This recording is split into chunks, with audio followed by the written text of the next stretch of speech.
Mr. Buffett, my name is Hank Strickland. I'm from Fairfax, Virginia, which if it were a city would be the 10th largest in the United States. I'm here as a stockholder, and my daughter, who's also my broker, is here with me. We were also out there Friday night when we watched you warming up for the beginning of the ball game, and we noted that you didn't drop the ball. You seemed to be able to get it to the guy that was warming you up. We noticed your first pitch, which I had difficulty characterizing as either being a pass ball or a wild pitch. It was a premature sinker, actually. Very, very hard to hit, I might add. And then you moved sprightly into the stands, did a lot of picture-taking, photo opportunities, signed autographs, vaulted over a rail or two, and we noted with great enthusiasm your fitness. Now, that all having been said, many people would characterize Berkshire as a one-man company, with all due respect to Charlie. And many of us in this audience here, I'm sure, are retired or semi-retired. It's not unthinkable that perhaps you might want to retire, or for good God's sake. It's unthinkable. Unthinkable. I don't want that one to go by. Or for something worse could happen. And for those that would be the worst. I think. Well, I think death would be second. I could think of some things some of us might want to do to protect our sizable investments, say, having owned Berkshire since blue chip stamp days. But anyway, we could put in a stop order, might take out an insurance policy. We might ask Charlie to masquerade as Warren after you moved on. Those don't seem like very attractive options. I'm very serious now. Yeah. How would you respond to the question of a stockholder that's really concerned about Berkshire being a one-man show? Yeah, well, Berkshire is not a one-man show. It's a two-man show in terms of capital allocation. There's no question about that at present. But it's run by many managers that are doing an outstanding job and that don't need any guidance from Charlie or me as they go along. But I might say that, I will die with all of my Berkshire stock, essentially, and that stock will be held either in the family or in a foundation, depending on the order of death, for a long time thereafter. So there's no one that's more concerned about the subsequent management issue than I. I mean, this is not something that ends at all on my death, and it doesn't end for the Buffett family or the Buffett Foundation. So it's a subject that Charlie and I have both thought about.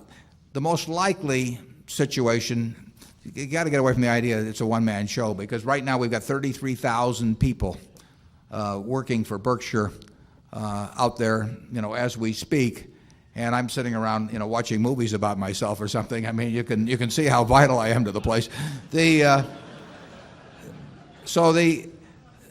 the question, and the other thing we do besides allocate capital is we do identify these managers, and hopefully we make it attractive for them to stay and work for Berkshire. But that doesn't require 150 IQ or anything to do that. It does require a certain sensitivity to why people want to get up in the morning and do what they do.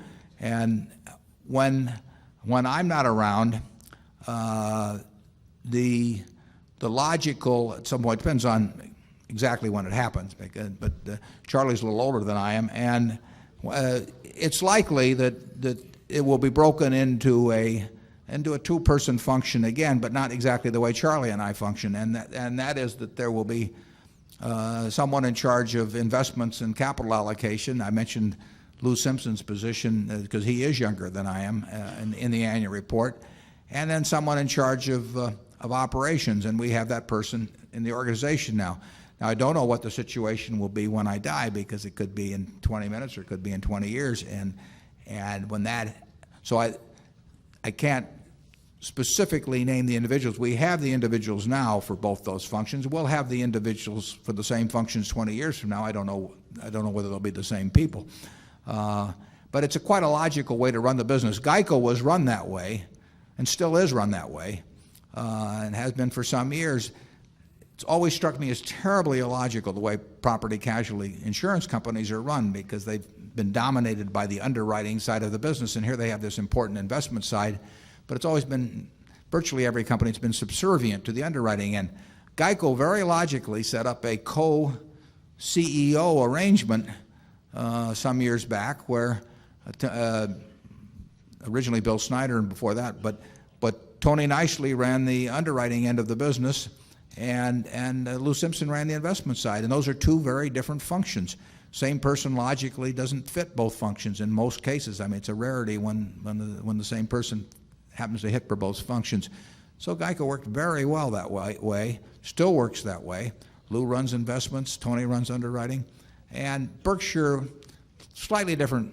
It's a variant on it, but essentially at Berkshire headquarters you need someone overseeing and not meddling in them too much, but making sure you've got the right manager and you're treating them fairly. You need someone on the operating side, you need someone on the investment and capital allocation side. We've got those people now, and we'll have them, whenever it happens too. But that is the structure, and we've got some very good businesses. And nobody's buying See's Candy because they think I'm sitting in some office in Omaha, and no one's buying a GEICO insurance policy because my name is there as chairman or CEO. The businesses are marvelous businesses. They'll continue very well, and there will be a capital allocation problem then, just like there is now, and there will be the problem of keeping good managers in place and treating them fairly, and that's a solvable problem. So that's the future as seen from Kiewit Plaza. Charlie? Yes, if you just run your mind through all the assets, I think you will quickly decide that there are large momentums in place that would do very well without us. Is Coca-Cola going to suddenly stop selling because some manager's dead at Berkshire Hathaway? Are the people going to stop using Gillette razor blades? Is GEICO suddenly going to stop being intelligently run? Is the Nebraska Furniture Mart going to try any less hard? So the existing assets, you can argue, have been lovingly put together so as not to require continuing intelligence at headquarters. And what there would be a disadvantage in that I think would be unreasonable to expect that a successor would be as good at making new investments as Warren has been in the past. Well, that's just too damn bad.